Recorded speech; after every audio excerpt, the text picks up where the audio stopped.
Well, I go to the yard from over there. You both look good bag. May as well, you know. Oh, good, yeah, no. 17. Music. What do you I wish you could really go. Yeah. I'm going to keep the volume up. Keep the volume up. Just put this thing out.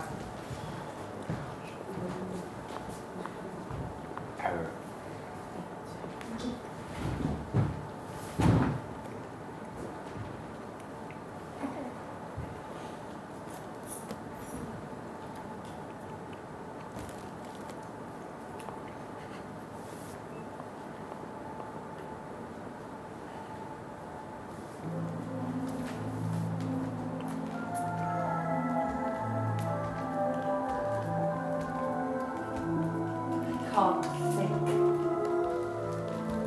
Cannot overcome my fear, my loneliness, my disgust. I am fat. Can't write. I cannot love. My brother is dying. My lover is dying. I am killing them both. I am charging towards my death. I am terrified of medication.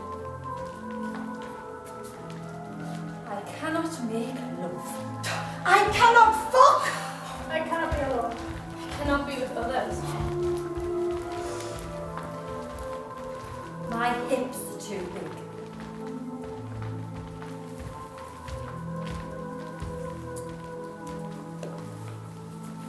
I dislike my genitals.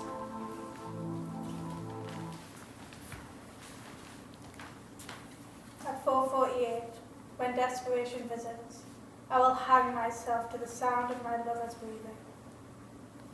I do not want to live. I become so depressed by the sound of my sleeping lover that I've decided to commit suicide. I do not want to die. I am jealous of my sleeping lover and covet his inducing consciousness. When he awakes, he will envy my sleepless night of slumber and thoughts unslurred by medication. I resign myself to death this year. Some will call it self-indulgent. They are lucky to not know the truth. Soon they will know the simple fact of pain. This is becoming my normality. A room of expressionless faces staring blankly at my pain. But devoid of meaning, there must be evil intent. Doctor this, doctor that.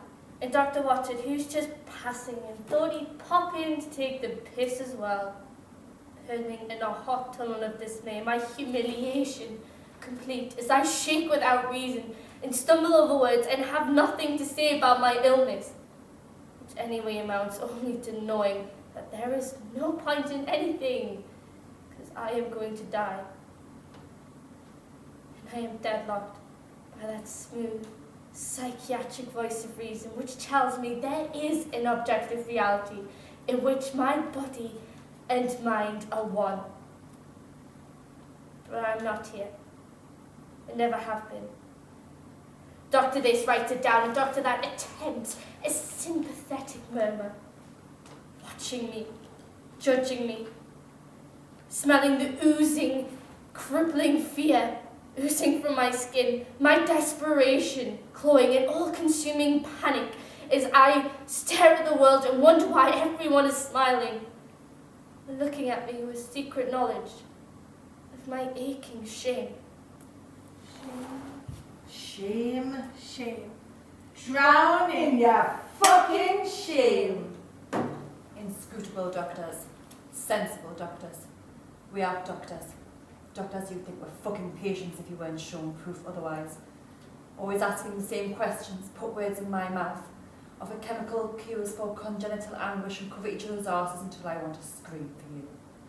The only doctor who ever touched me voluntarily, who laughed at my arrows at the humour spoken from the newly dug grave, who took the piss when I shaved my head, who lied and said it was nice to see me, who lied and said it was nice to see me. I trusted you. I loved you. It's not losing you that hurts me.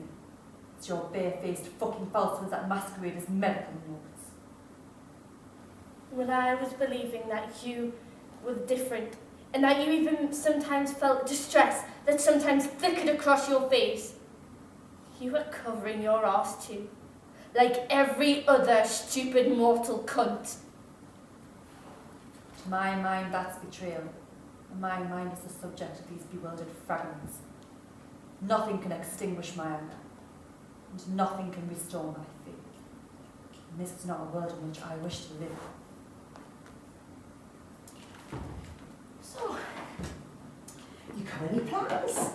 I slash my wrists, take an overdose, and then hang myself. All together? Can't be misconstrued as a cry for help. Wouldn't work. Of course it would.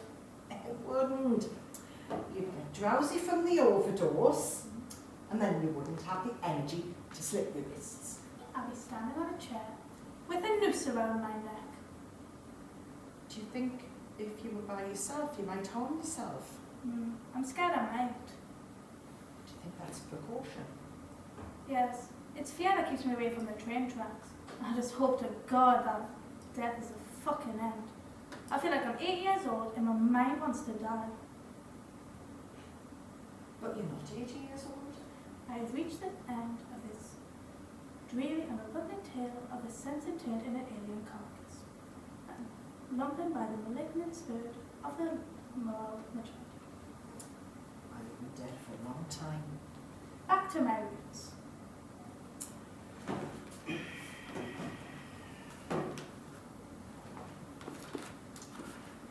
I sing without home on the boundary.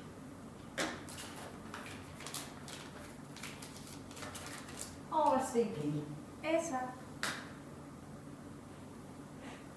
Sometimes I turn around and I catch the smell of you. But I cannot go on. I cannot fucking go on because of this aching, fucking physical, aching longing I have for you. But I can't believe that I feel all of this for you, and yet you feel nothing. Do you feel nothing? Do you feel nothing? And I get up at 6 a.m. every morning and I start my search for you. If I've dreamt a message of a pub or a station or a street, I go there and I wait for you. You know, I really feel like I'm being manipulated. I've never in my life had a problem giving another person what they want. But no one's ever been able to do that for me. No one touches me. No one gets near me. But now, you've touched me somewhere so fucking deep, I can't believe I can't be that for you. Because I can't find you. What does she look like? And how will I know it's her when I see her? She'll die. She'll die. She'll only fucking die. Do you think it's possible for a person to be born in the wrong body? Do you think it's possible for a person to be born in the wrong era? Fuck you. Fuck you. Fuck you for rejecting me by never being there. Fuck you for making me feel so shit about myself. Fuck you for bleeding the fucking love and life out of me. And fuck my father for fucking up my life. And fuck my mother for never leaving him. But most of all, God, fuck you for making me love someone who doesn't even exist. Fuck you! Fuck you! Fuck you! Fuck you. What have you done to your arm? I cut it. That was a rather immature, attention-seeking thing to do.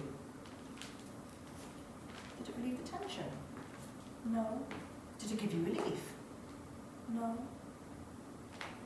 Did it give you relief? I don't understand why you did it. Then ask. Did it relieve the tension? Could I have a look at your arm? don't. I'd just like to see if it's infected. No. Thought you might do this. Lots of people do. Relieves the tension. Have you ever done it? No. Far too fucking sane and sensible. I don't know where you found that, but it does not relieve the tension. Why not ask me why? Why did I cut my arm? Would you like to tell me? Yes. Then tell me. Ask me why. Why did you cut your arm? Because it feels fucking great. Because it feels fucking amazing. So can I have a look? You can look, but don't touch. And you don't think you're ill? No. Well, I do. But it's not your fault. But you must take responsibility for your own actions. You just don't do it again. I dread the loss of her I've never touched. Love keeps me a slave in a cage of tears. I know with my tongue which to her, I know I can never speak. I miss a woman who was never born. I kiss a woman who I know I shall never meet. Everything passes, everything perishes, everything palls. My thought walks away with a killing smile, leaving discordant anxiety which roars in my soul. No hope. No hope. No hope. No hope. No hope. No hope. A song for my loved one, the splash of her smile, the flux of her heart. 10 years' time, she'll still be dead. And I don't even think of it. In the days past, she'll still be dead. And when I'm living with it, dealing with it, she'll still be dead. When I'm an old lady walking on the street, forgetting my name, she'll still be dead.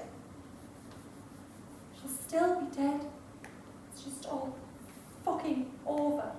And I must stand alone.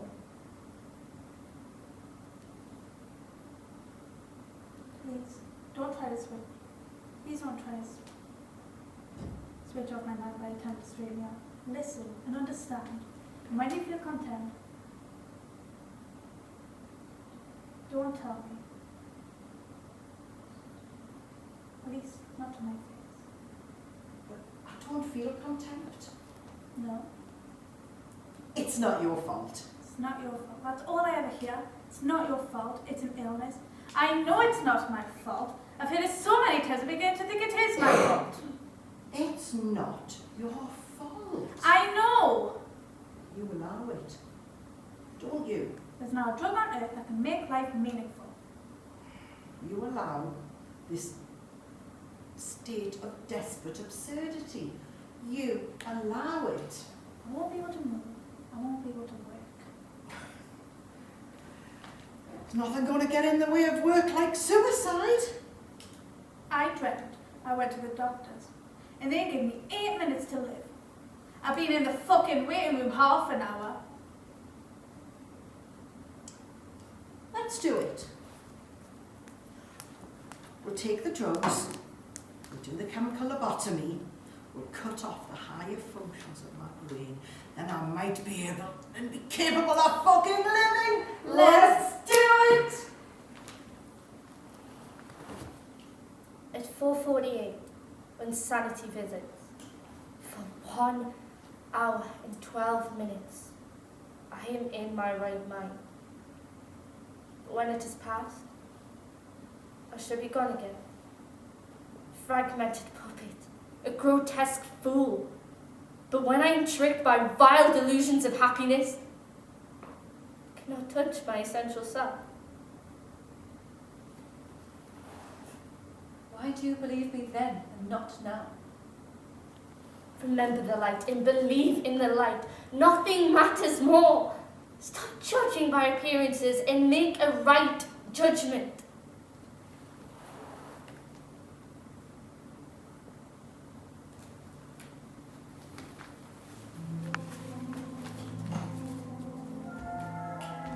Black snow falls.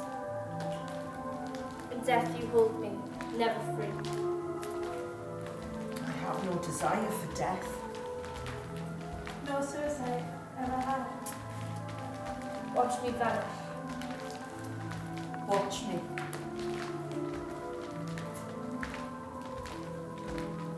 Watch me. Vanish. Watch me. Watch. It is myself I have never met, whose face is pasted on the underside of my hand. Please.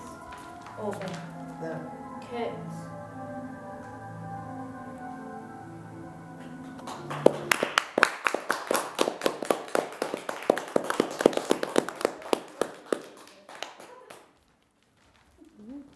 Well done. Das ist auch ein bisschen